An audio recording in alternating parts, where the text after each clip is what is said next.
and I would like to hear Mr. Lavrov's opinion. Well, Mr. Medinsky has laid out the key points. I believe this is an important and a useful process.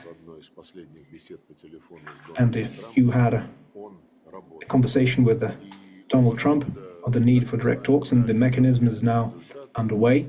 Both rounds have yielded concrete results, as we have heard, including the prisoner exchange, 1,000 on 1,000. And now, as Mr. Medinsky has said, additional exchange agreements have been reached on a similar scale, and it does not only include prisoners of war on an equal basis, but also those who are gravely wounded, and also exchange dead bodies. I believe having a communications channel is always useful to resolve humanitarian issues and coordinate mutual humanitarian steps as goodwill gesture and as a confidence-building measure that is quite necessary on the present step. And I believe that there is definite progress. And as to a pause of 2 or 3 days to extract dead bodies from certain parts of the line of contact, and maybe there are some soldiers who are wounded, I think it is a mistake on the part of Kiev that they refused to consider this proposal. What Zelensky did is a mistake. Just as they ignored our initiative on similar humanitarian pauses on Easter and on the 80th anniversary of the Great Victory. And despite all of that, Mr. President, and despite the new criminal provocations that we have seen during the last several days, I believe it is important not to fall for these provocative actions, clearly aiming to undermine the negotiations process and to continue receiving weapons from European countries. All the means, including negotiations, should be used to achieve the goals of the special military operation, and the Minister of Foreign Affairs took an active part in Medinsky's delegation's work. Well, I agree. I also heard that there were comments from the Ukrainian part regarding the composition of our delegation. Well, yes, there were some comments that were of an anonymous character. Those were some anonymous messages spread by the media. We did not receive any concrete proposals or ideas. The journalists made some requests, and we explained what presidential aid means in terms of their status. So, were there any additional comments? Okay.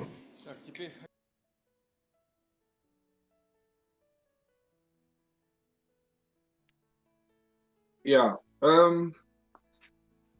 that is the conversation that was happening few minutes ago, where the president of Russia has called all his cabinet members, those who are involved with the conflict in Ukraine.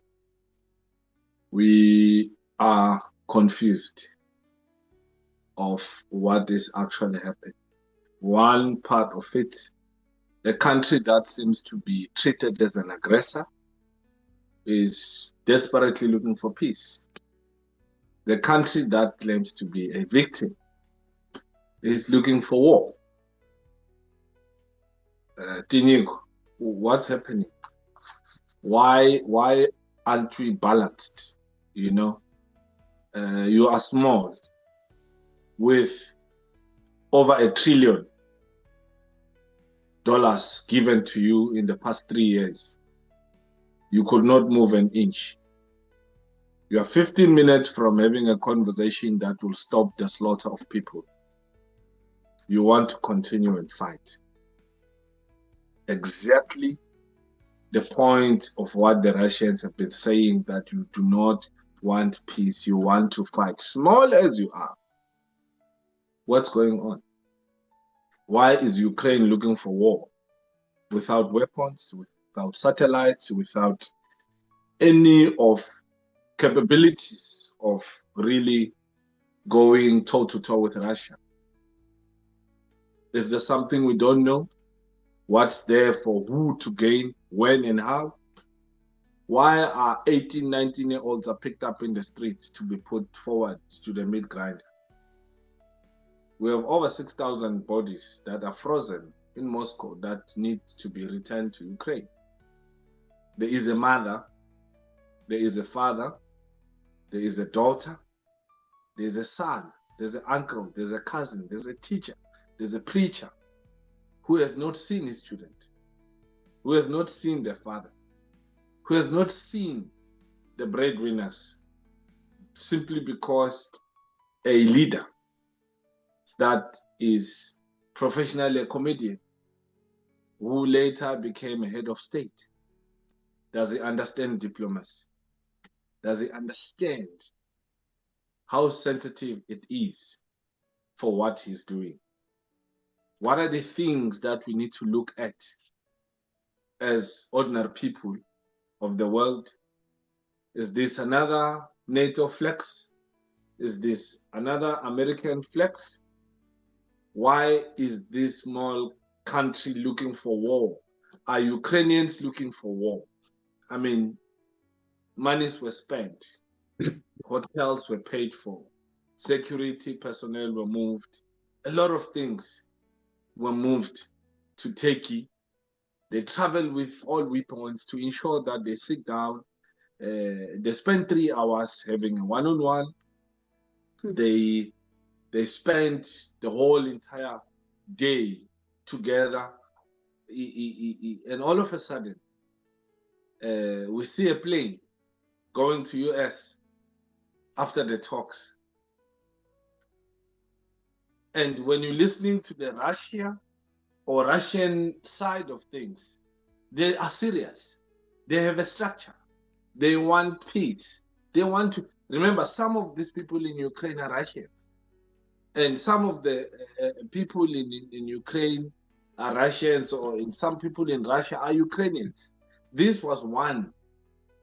Just like you talk to people in Limpopo or Bushbuck Ridge, their families across the border in Mozambique, and the others have families. But the country that has less to push forward with wants war. Yeah. What's going on?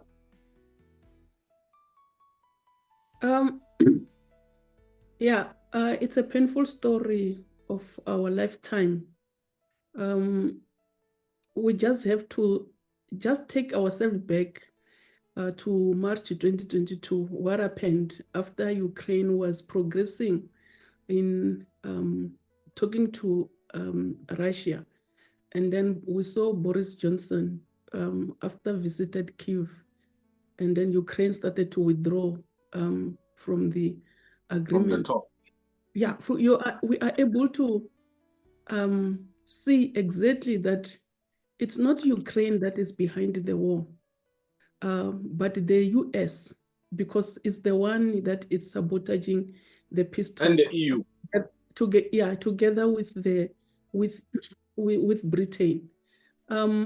Or maybe we start from what happened during the latest.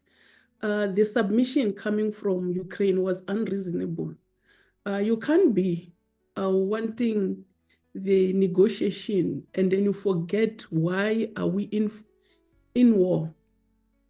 And then you use a formula that is going to demonstrate exactly that you are not ready for a peace talk.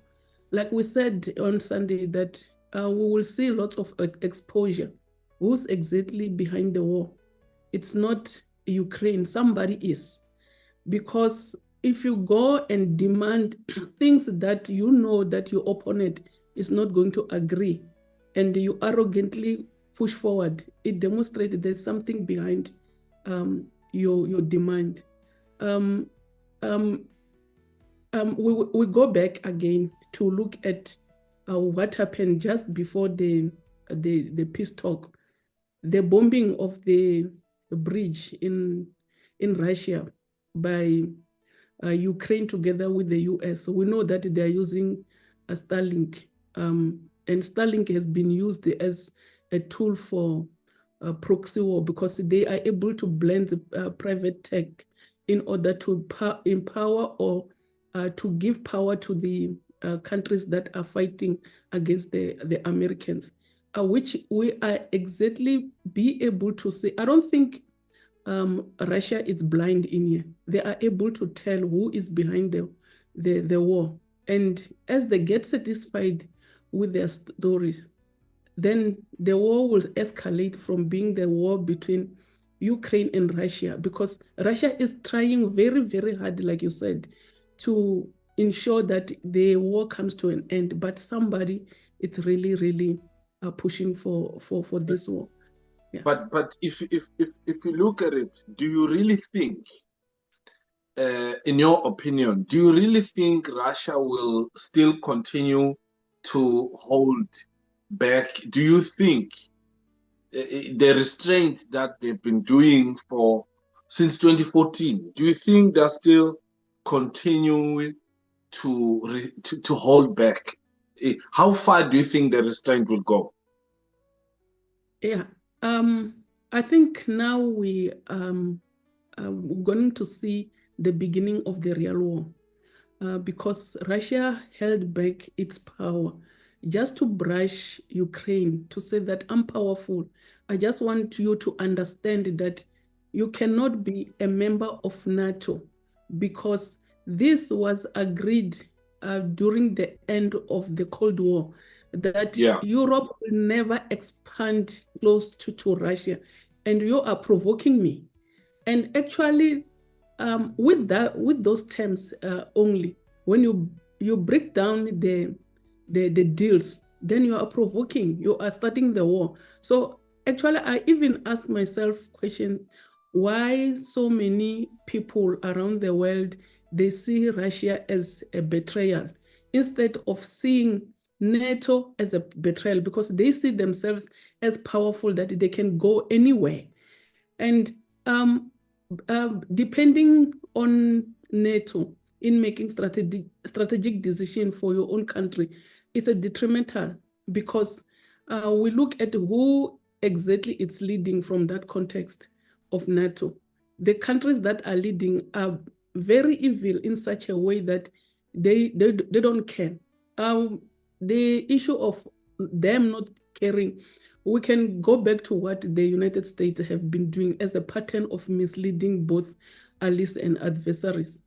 In 1990, we look at when they backed Iraq against Iran, while covertly arming Iran in Iran Central Scandal. So you can tell that there's no way you can listen to the Americans. They're just evil as they are.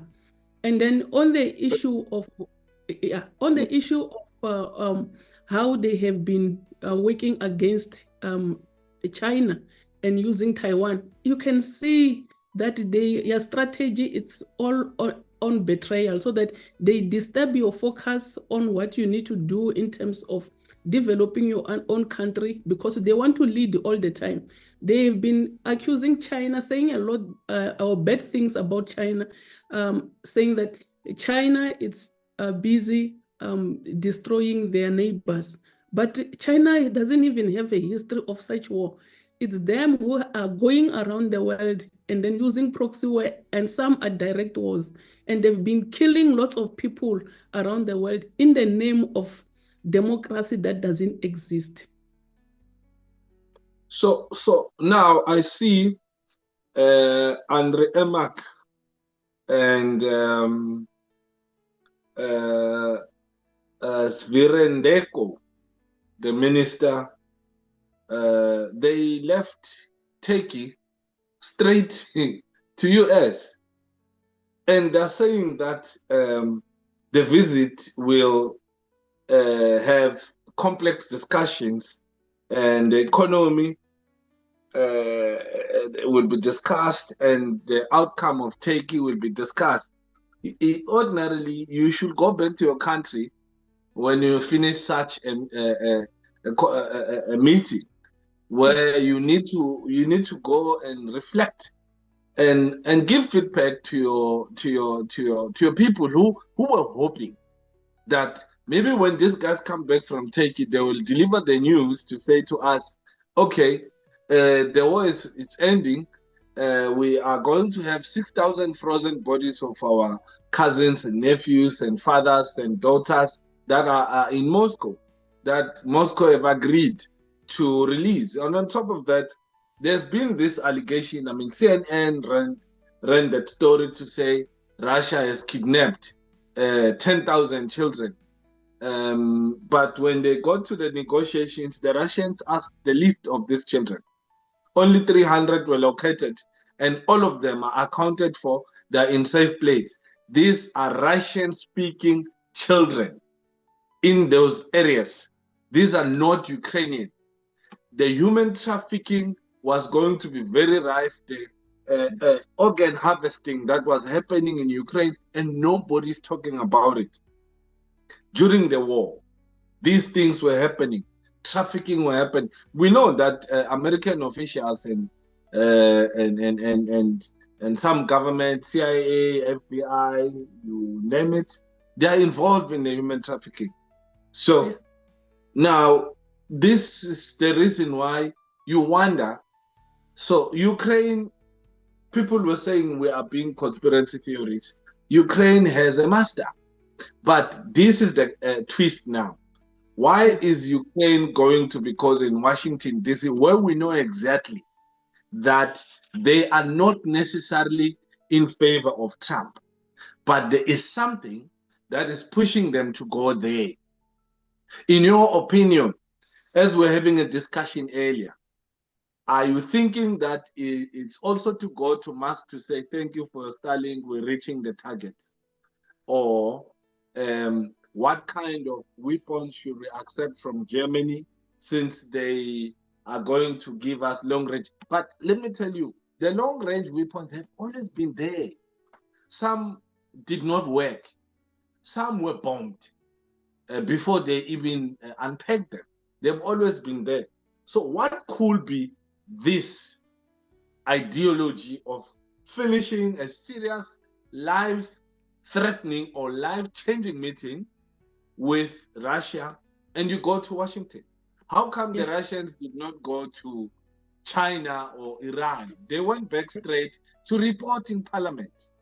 But before you come in, let's hear what Zelensky is saying about the meeting, so we can tie up why they went to Washington. Let's play the clip, so let's see. Але продовжувати зустрічі дипломатичні в Стамбулі на рівні, який не вирішує нічого далі, я вважаю беззмістовним. Я так вважаю. На мою думку,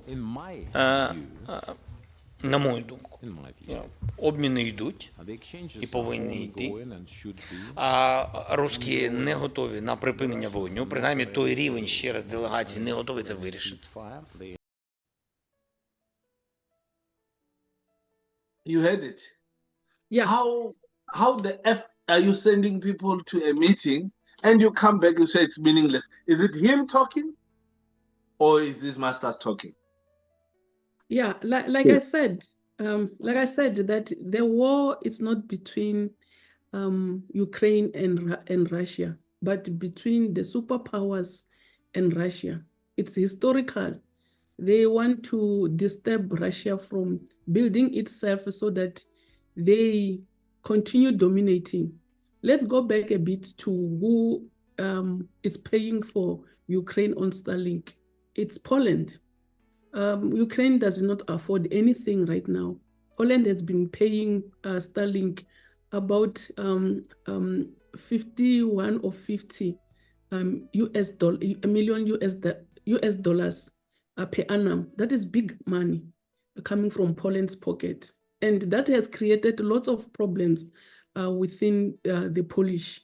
The Polish are starting to feel the pain of the cost of war in supporting Ukraine, and even complained to Elon Musk, who was arrogantly responded to Polish foreign minister or minister of technology, stating that you should be happy because the cost is very little, demonstrating that when the war is on stage, certain people benefit.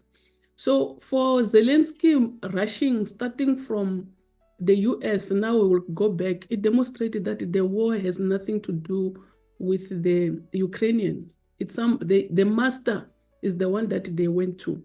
The issue Yes. of this issue of Starlink, I can see with the supported, but they have been supporting them more than the use of technology, because they stated that without Starlink, the war would have ended a week after it has been started, because they didn't even have the technology. So we are able to see piece by piece as the talk unfolded, that the exposure is there. Who are behind the wars? Certain countries, even EU itself is divided. There are countries that are no longer holding on the war because they have been spending a lot since the war has started. And Russia is not playing, is demonstrating to them that I'm not here to play, but I'm just demonstrating to you that I can finish Ukraine in a blink of an eye. But the one who is pushing is the one that is benefiting. And we know that the Americans are leading in this. And I also need to go back and touch at, you indicated something about Poland footing the bill. The real reason why Poland is actually stretching their arm to say they want to pay, it was not by choice. Yeah. There's a history between them and Russia, one. Two, the Americans gave them an intel that when Ukraine is flattened, you are next. Yeah. So what they are doing, they are trying by all means. That is why it's very difficult for Poland to contain. That is why now Poland is not necessarily in good terms with Ukraine, because Poland has realized that Lukashenko, on the other side, in Belarus, we know that some of the military hardware that could melt Poland within 5 minutes are now stationed in Belarus. And how is Belarus imported to Europeans? And Putin was very smart by drawing Lukashenko to come closer to Russia. Well, if you look at the history, Belarus, it was Russia. The Belarusian economic system thrive mostly on manufacturing of drones. Most of the drones that you see Germany is using were made in Belarus before Lukashenko cut them off. So Lukashenko, if Putin was not smart to rope Lukashenko in, Belarus would have been a problem. Yeah. Hence now Poland is feeling the heat. They were cornered, they were threatened, they were given an intel. This is the same system of Americans when a president will go around and campaign and say, no, we need to bring the soldiers back home. We need to stop the war. We need to do this. Then the military-industrial complex phone the CIA director and say, give this guy an intel that we have a threat in country so and so and so and so, and there's nothing he can do about it. If he doesn't act on this, the blood of people who are going to serve it in his hands. Blackmail him. And the moment you go against that, either assassination attempt, remember, the Secret Service people you are given, you don't handpick them. And you don't profile them yourself. So you can be poisoned. You can be injected in your sleep. You can, so anything can happen. So during the term that the president is in the office, and you see Trump, he moves a lot with his family members to be around him. His sons are there, the daughter is there. Why? The whole idea is to ensure that it's safety. I mean, we saw the video when MBS gave him a drink in Saudi. He took the drink and he pretended as if he was talking and he gave it away. He could not drink because he doesn't trust. So even with their own Secret Service people, they cannot trust. So the script was used in Poland to say, if you don't help these guys, one way or the other, when they finish with Ukraine, they're coming for you. Meaning, America knew that Ukraine will be finished. If Putin were to be brutal as Benjamin Netanyahu, this war would have been over within 5 minutes. But now, innocent people would have been killed. Innocent lives would have been taken away prematurely simply because one or two leaders are irresponsible. So this continuation of colonialism, this continuation of wanting to, because the biggest desperation now, remember, Trump cornered Zelensky to say, sign the deal. But the deal that he signed, most people do not understand or don't get the details that some of the things in the, it was those biolabs that they still need to, but Trump pretended as if it's got nothing to do with him. It was the Biden family that did that. No, he also has something to gain there. The Americans, the Rockefeller family have a lot to gain there because they are the founders of diseases. They own the Center of Studies and Disease Control. They run the pharmaceutical companies. They benefit from diseases, you know. So this is where I wanted to make the point about Poland being involved. Poland had no option but to be involved. They lied to them. Now, here's the risk for Germany. What do you think happened with the new leadership that stepped into Germany? They first went to the first round of the elections. The people he trusted with the coalition did not vote for him. They had to go to the second round. Then monies were exchanged, deals were done. Then he came to the office. First week he's in the office. He's a war monger all of a sudden. So, and when you look at the economics of Germany, it's not working. You look at the manufacturing of cars, you know, the chip industry. Now they have a competition with Taiwan. So you can see that America is collapsing Germany because it wants to defend Taiwan against China. So in your mind, they arrive in White House. Since your media had told you that Trump wants to end the war, he's a broker in between. I would have ended this war within 1 hour. How many months we're sitting now? I mean, the inauguration was in Jan. Now we are sitting in June, and the war is still going on. So what are we expecting from Trump? What are we expecting from the Russians? Because some reports and my sources in the Russian military complex are saying all the arsenals, all the military hardware that is strategic are being placed at strategic positions. They are being put into a position whereby it will just be one command, go. What are we looking at? Kokwani, you know, the problem is that it looks like the way our presidents make decisions, they don't look at the history on what exactly happened when and what were the impact of the decisions that were taken. Like I said, America has been strategically misleading countries. We can even go back to the issue of Vietnam, or where it never achieved its initial story. we look at the Korean War. It was just in 1953 where it was armistice. There was no peace. Korea remained divided even to today. So the reason for war was never achieved, and America with its own tactics, it keeps on failing because countries are going to resist.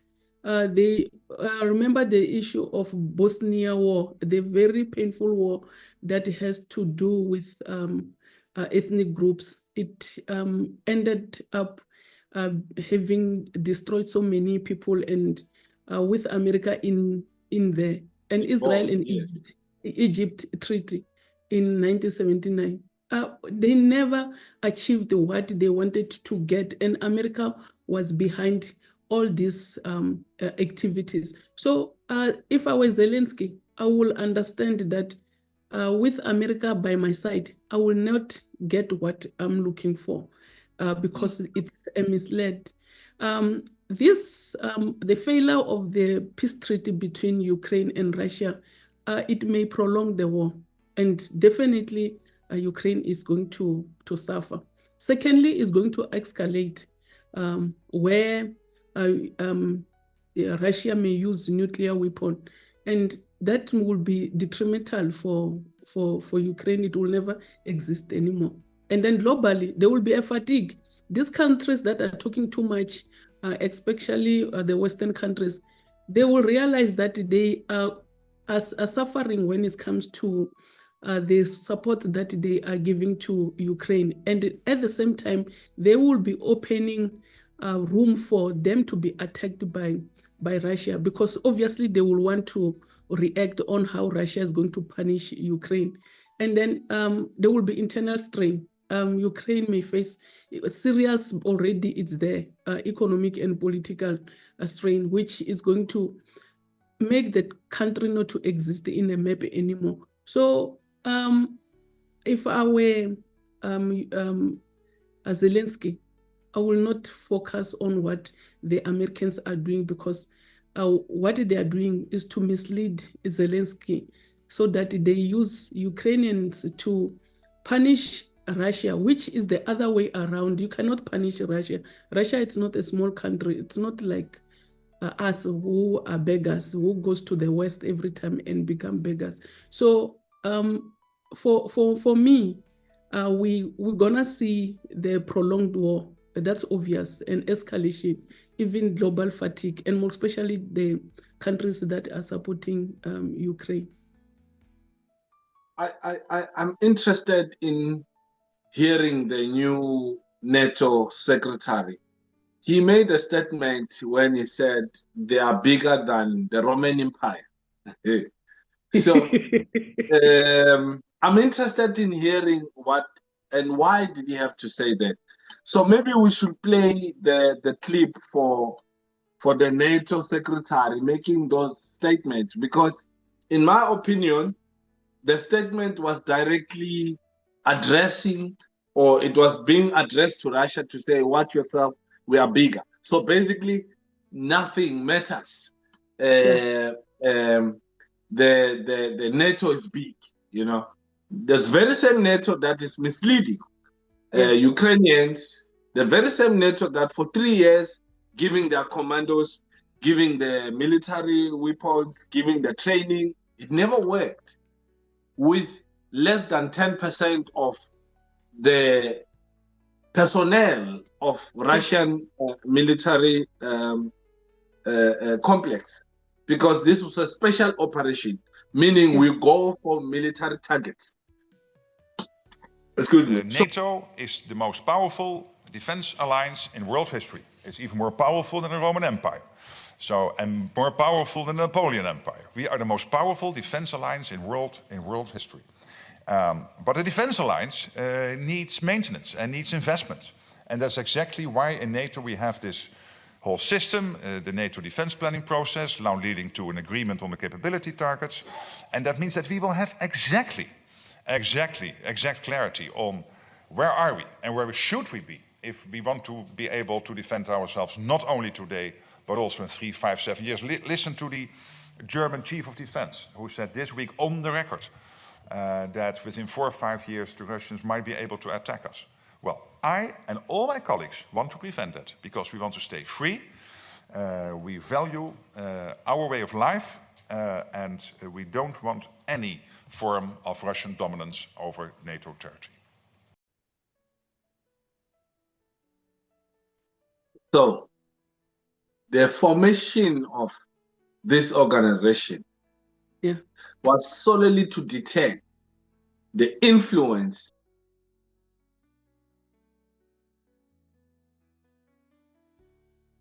as far as why certain things are happening in a certain fashion, in a certain manner, in a certain way.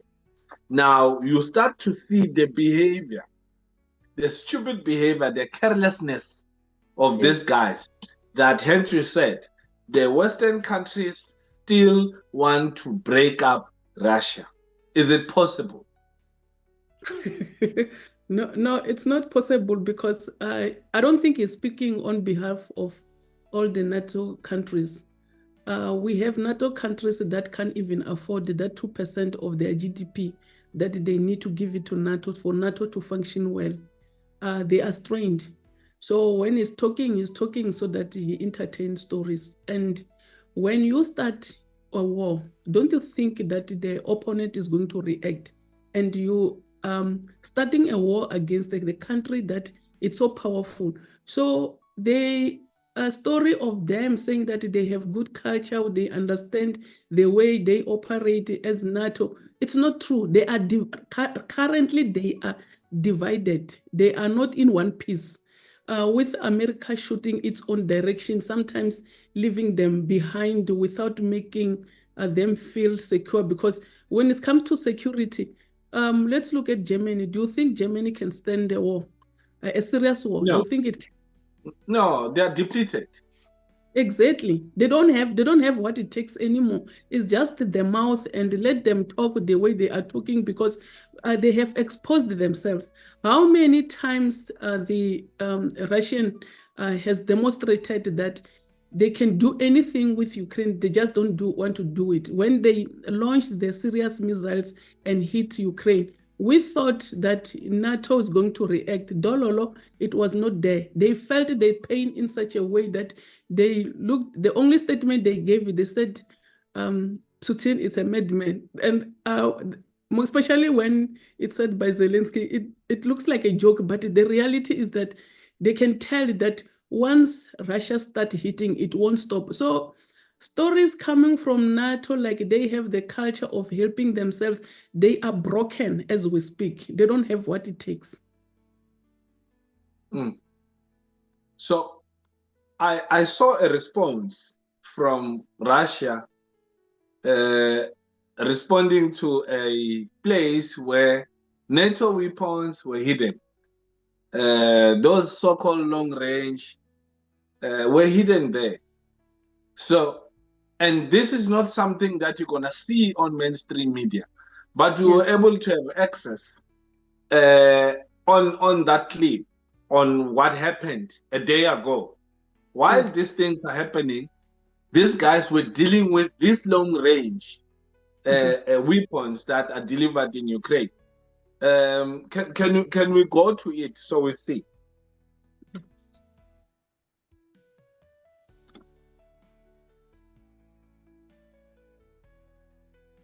Can you see the response of what the Russians have done to devastate the equipment that came from Germany?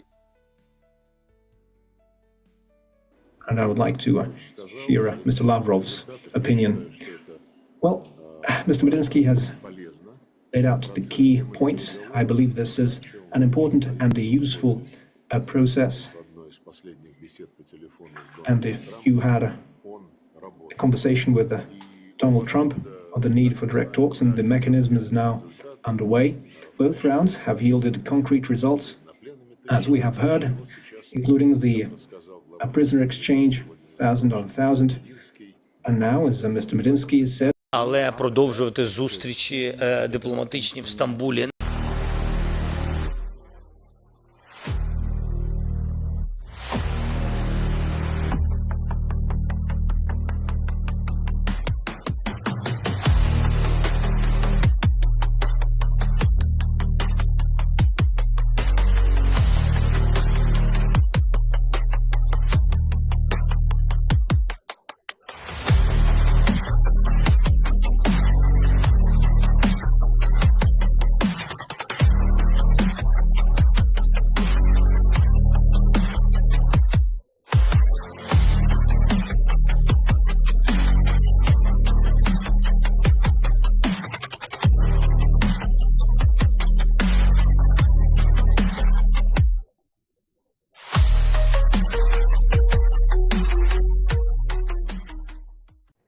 Russia does not?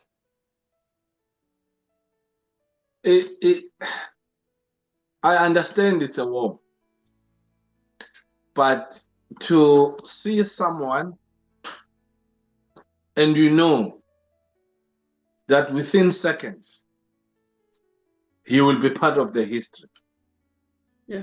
And there is a president who still does not care. All those people you see running are no more. They're in body bags. Some their parts are not going to be found. Some families are not even going to have an opportunity to mourn them because there's no evidence that they ever existed. Because those drones, you could see that those drones have high definition cameras. Every single person you saw, except for those that conquered and show you the Russian flag. And they are showing you the Russian flag through their drone, that they know exactly where that drone is going. And you still have a president that, should I just say a caretaker because his term has expired. Now he's a professional comedian.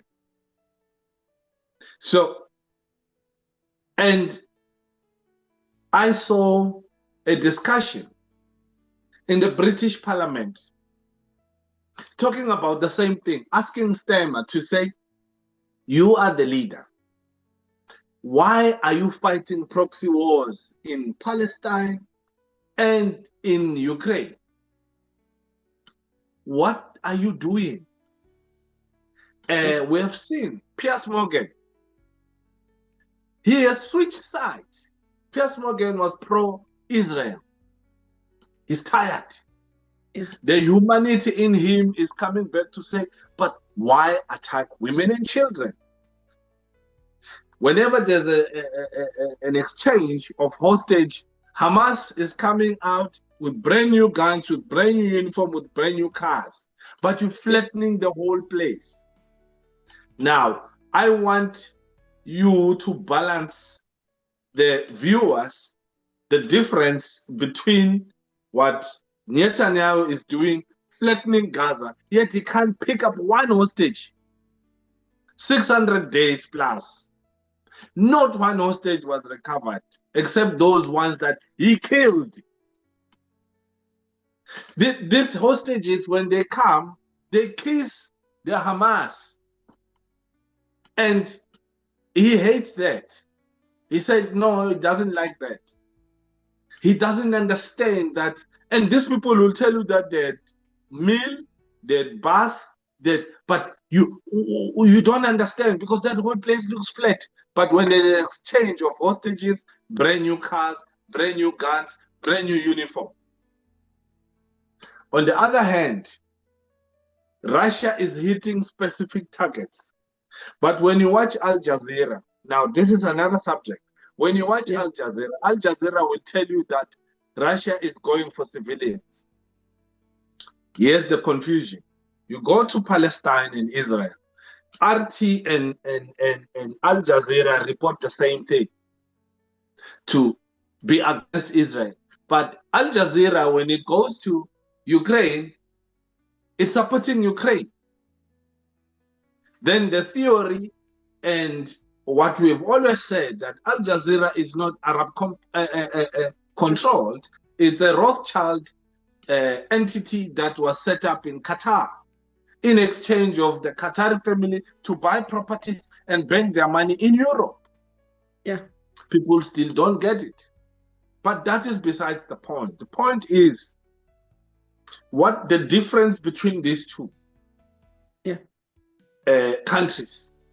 Or maybe before you come in, to just give it a context, let's see I want you to pick it up from the debate of the parliamentarians in the UK asking Stemmer why is he fighting the proxy wars. Though the parliamentarians know exactly who is the master.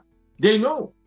In the UK, it's clear they're serving the Rothschild's house, because the Rothschild's house is the same house that has installed the British monarch. Most people don't understand. And I must also tell you that London does not form part of England. Most people don't know that. Yeah. It's independent on its own. Why? Because that's where the Rothschild was sitting and their banking was sitting. As much as you see Vatican is not part of Italy, it's not part of Rome. It's a country on its own. It's independent. So I want us to also look at the Europeans, hence you indicated. I'm saying this because you did indicate the divisions among Europeans. I wanted you to pick it up from there. Then you can touch the differences between these two wars, and then you will sum it up for us there. But let's play the clip of the discussion in the UK, in Westminster, where they're having a conversation about these two wars, where they're challenging their leader, their prime minister. And I would like to hear Mr. Lavrov's opinion. Well, Mr. Medinsky has laid out the key points. I believe this is an important and a useful process. And if you had a conversation with Donald Trump on the need for direct talks, and the mechanism is now underway. Both rounds have yielded concrete results, as we have heard, including the prisoner exchange, 1,000 on 1,000. And now, as Mr. Medinsky has said, additional exchange agreements have been reached on a similar scale, and it does not only include prisoners of war on an equal basis, but also those who are gravely wounded, and also exchange dead bodies. I believe having a communications channel is always useful to resolve humanitarian issues and coordinate mutual humanitarian steps as goodwill gesture and as a confidence-building measure that is quite necessary on the present step. And I believe that there is definite progress. And as to a pause of 2 or 3 days to extract dead bodies from certain parts of the line of contact, and maybe there are some soldiers who are wounded, I think it is a mistake on the part of Kiev that they refused to consider this proposal. What Zelensky did is a mistake. Just as they ignored our initiative on similar humanitarian pauses on Easter and on the 80th anniversary of the Great Victory. And despite all that, Mr. President, and despite the new criminal provocations that we have seen during the last several days, I believe it is important. It looks like this talk in the Russian parliament was very critical. That you see the two contrasts of the two groups. Russia had to convene a meeting for all parties concerned. And you won't see the Russians in parliament or even the opposition parties oppose the operations that they are doing. Yeah. Why? Because, like you said, they understand the history. Most European leaders ignore the history. Half of them, they are always high on cocaine. That's what happens with them. They get these guys that, they were caught in the video sniffing. They were trying to cover it up, and it was in the public domain. It was Temer and Merz and Macron. They were caught. So you can see that the families will get their stories to come and run and do what. And how do you trust those people to make decisions? Whereas you have the Russians, they are sitting, they are serious, they want something for their future generations to come. They don't just want to do anyhow. So look at the difference now. What is your view then between these two? Before we come back to the UK one. Yeah. I will make it comprehensive, considering the context of what's happening in Israel. When the previous video was paused, you said, I understand it's war. You don't have to be apologetic. When Europeans go to Africa and then Middle East, they are not brushing those people. They kill them. They die. And when there's bloodshed, it's taking place, they feel like they mustn't be touched. Yes, it's a war, but we need to say it plain. Israel is evil, and Russia, it's not.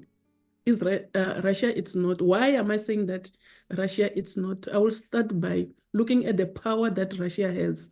It has been holding back the power without releasing all of it, because Ukraine wouldn't be here today. And you can look at the manner in which they target as specific individuals. They are not hitting everywhere. Yes, we know when the war was starting, the Ukrainians, they used to hide behind the civil.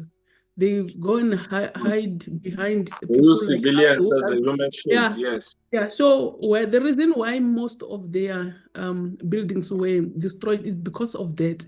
So if Russia was to be evil, we'll be talking about a different story. And then we'll go to Israel. We'll look at what exactly is happening. You can tell that the evil power is the one that is operating. That's taking over, yes. Yes. And then let's look at who benefits from this war. From the context of the Russian, it's not the elites who drives the world economy. We'll look at exactly what happens when there's war. The issue of defense, the weapons that are used, they are being sold, and it's money that is being generated. And then the supply and everything that the soldier will need, it's money. We'll come to energy. Those big cars and then and other war tools, they need energy. There's money that is being generated. People tell me that, do you know when there's war, Shell benefits, and who owns Shell? We know the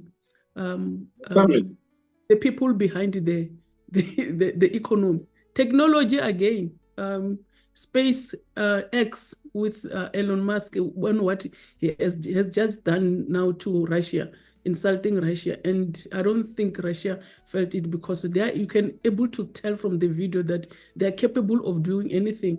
And one of the guys who are very so quiet behind this, it's Microsoft. The person who owns Microsoft, they play a crucial role in the issue of infrastructure for war, because without that, for example, in Ukraine, the war would have been ended. Finance institutions like what the BlackRock and the JP Morgan, the Rothschild companies. You know, Macron was working for the Rockefellers before. No, the Rothschild. The Rothschild. Those are the institutions that have been playing crucial role in making sure that the war is sustained, it's prolonged, so that they benefit. They will know that again, when the war has come to an end, through reconstruction, they will be the ones who will be playing the very same role. So as a human being, if you fail to think, you are used when you are alive, and then you are used when you have to resuscitate your life, and then you are used when you are dead. Actually, there's three phases of you being used, and people are not able to see that. Going back to Russia, when they stated that they're not going to release those bodies so that people respect their deceased and bury them, you won't find it in Israel. It's a different story. So with them realizing that these are human beings who are being misled by one fool, the fool that is being fooled by the Americans and the Europeans, it's so painful. So you are able to determine that, okay, this war is the war to benefit the elites, and then this war is the war for protecting my security, because I cannot allow NATO to come and roam around my space, because obviously they're gonna take over like they've been doing in the previous years. What Ukraine is doing, we're going to have the repeat of Germany coming to an end during the World War, when Hitler succumbed, realizing that it's over with him, and whether he ran away or was killed, it's a 50-50 explanation. That's another story. Yeah. Yeah. So this Zelensky, he is about to run away or hide, because definitely the war is over. It's no longer the United States of America pushing for its ways. It's for them exposing themselves that the war, it's not Zelensky, it's them. And once they start being exposed, they're gonna pull away and leave Zelensky alone, and that will mean the end of Zelensky. But I don't think if they withdraw now, Russia will be that evil to destroy them. But they look like they are arrogant, and it's not the Ukrainian, but the Europeans and also the United States of America. Okay. When war becomes peace, when concepts and realities are turned upside down, when fiction becomes the truth and the truth becomes a fiction, when a global military agenda is high-held as humanitarian endeavor, when the deliberate killing of children is upheld as a collateral damage, when those who resist US and NATO-led invasions of their homelands are categorized as insurgents or terrorists, when tactical nuclear weapons are held by Pentagon as harmless to the surrounding civilian population, when the commander-in-chief of the largest military force on the planet Earth is presented as a global peacemaker. That's how we're going to end the show for today. Thank you very much. Thanks, Goko Tinyiko, for your insight. Well researched, well put. Let's pick up again on Sunday. We did not see comments. We did not see questions. But if ever people have questions at any given time, they could send the questions through to our YouTube channel on Voice on the Move Radio. We'll be back here on Sunday. And thank you very much for a very informative show. Thank you. Thank you.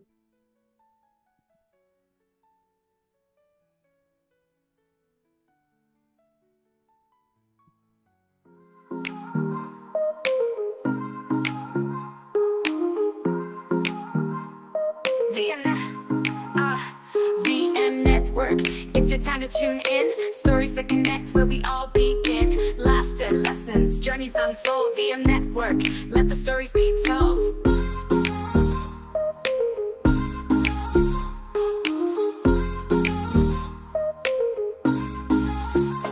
VM Network, it's your time to tune in.